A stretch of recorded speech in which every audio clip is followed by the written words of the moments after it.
ప్రభు యొక్క ఘనమైన నామాన్ని బట్టి ప్రతి ఒక్కరికి వందనాలు చెల్లిస్తున్నాను. ఈ ఉదయకాలాన్ని ప్రభు నీతో ఉన్నారనేటువంటి గ్రహింపు నీలో లోతుగా కలిగినప్పుడు, నీ హృదయం అంతా గొప్ప నిబ్బరంతోనూ, ధైర్యంతోనూ నింపబడి, ప్రతి పనిలోనూ విజయం పొందేలాగా అది నీకు సహాయం చేస్తుంది. కీర్తన గ్రంథము 65 అధ్యాయము 2వ వచనం. ప్రార్థన ఆలకించువాడా సర్వశరీరులు నీ వద్దకు వచ్చెదరు. దేవుడి యొక్క మహిమ నీకు బయలుపరచబడుతుంది ఆయన సన్నిధిని సమీపించినప్పుడు. ఒకడు తప్పకుండా సర్వశరీరులు దాన్ని చూస్తారు. ఇలా జరుగుతుందని దేవుడు సెలవిస్తూ ఉన్నాడు. యెషయా గ్రంథము 40 అధ్యాయం 6వ వచనం. ఆలకించుడి, ప్రకటించమని ఒకడు ఆజ్ఞించుచున్నాడు, నేనేమి ప్రకటింతునని మరొకడు అడుగుచున్నాడు. సర్వశరీరులు గడ్డి అయి ఉన్నారు, వారి అందమంతయు అడవి పువ్వు వలె ఉన్నది. యెహోవా తన శ్వాసము దాని మీద ఊదగా గడ్డి ఎండును, పువ్వు వాడును. నిశ్చయముగా జనులు గడ్డి వంటి వారే. గడ్డి ఎండిపోవును, దాని పువ్వు వాడిపోవును, మన దేవుని వాక్యము నిత్యము నిలుచును. కాబట్టి దేవుని యొక్క లేఖనాలు ప్రకటించబడుతూ ఉన్నప్పుడు ఆ లేఖనాల్లో ఉండేటువంటి శక్తిని బట్టి ప్రతి ప్రాణము తప్పరిల్లుతుందని మనం తెలుసుకోగలగాలి. అందుకే ఆయన చెప్తూ ఉన్నారు, ప్రార్థన ఆలకించువాడా సర్వశరీరులు నీ వద్దకు వచ్చెదరు. 1 పేతురు 1వ అధ్యాయము 22వ వచనం నుంచి కొన్ని వచనాలు చూసినప్పుడు, మీరు క్షయ బీజం నుండి కాక శాశ్వతముకు జీవము గల దేవుని వాక్యం మూలముగా అక్షయ బీజం నుండి పుట్టింపబడిన వారు గనుక నిష్కపటమైన సహోదర ప్రేమ కలుగునట్లు మీ సత్యమునకు విధేయులౌట చేత మీ మనసులను పవిత్రపరచుకున్న వారే ఉండి ఒకరినొకరు హృదయపూర్వకముగాను మిక్కుటముగాను ప్రేమించుడి.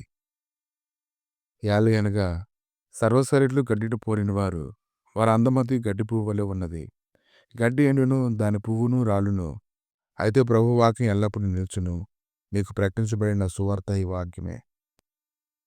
అయితే గడ్డిని పోలినటువంటి వారమైనటువంటి మనల గురించి ప్రభు మాట్లాడుతూ ఉన్నప్పుడు మన పట్ల ఎందుకు అంత శ్రద్ధ తీసుకుంటూ ఉన్నాడు?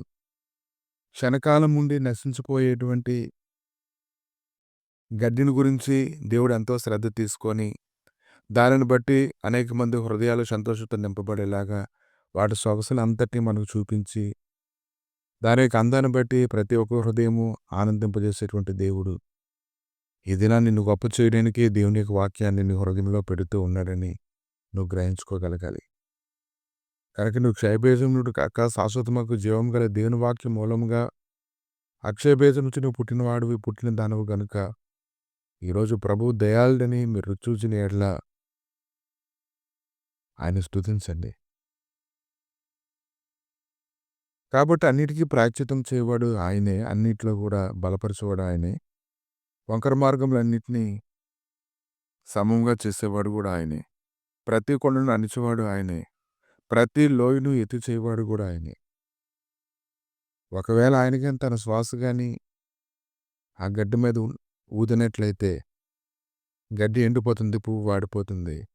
నిశ్చయముగా జనులు అటువంటి వారే. కానీ దేవుడు ఎందుకు శ్రద్ధ తీసుకుంటూ ఉన్నాడు? ఆయన ఉద్దేశాలు మీ ఎడల ఉన్నావు కాబట్టి దేవుడు దినాన శ్రద్ధ తీసుకుంటూ ఉన్నాడు. అత్యధికమైనటువంటి కృపనిచ్చి బలపరుస్తూ ఉన్నాడు. కనుక ఈ దినాన ఆయన సన్నిధిలో నీ హృదయాన్ని కుమ్మరించుకోవాలి. నీ హృదయంలో దిగులు పుట్టకుండా నువ్వు చూసుకోగలగాలి. ప్రభా, ఇదిగో తండ్రి, ఉదయకాలాన్ని నీ దయగలిగిన హస్తాలకు అప్పగించి స్తుతిస్తుండగా నీవే కార్యం జరిగించి ప్రతి ఒక్కరి హృదయంలో ఉన్నటువంటి దిగులంతటినీ పోగొట్టి నైనా నీ సన్నిధిలో కనిపెట్టుకుని నీ కార్యంలో చూడగలుగుటకు సహాయం దయచేసి నీ మహిమ సన్నిధిని నైనా తోడుగా ఉంచి బలపరచమని, స్థిరపరచమని, కృపచూపమని, సమాధానకరమైన సన్నిధి మొదలుకొని సదాకాలం తోడుగా ఉంచి నడిపించమని యేసుక్రీస్తు నామములో అడిగి వేడుకుంటున్నాము తండ్రి. ఆమేన్.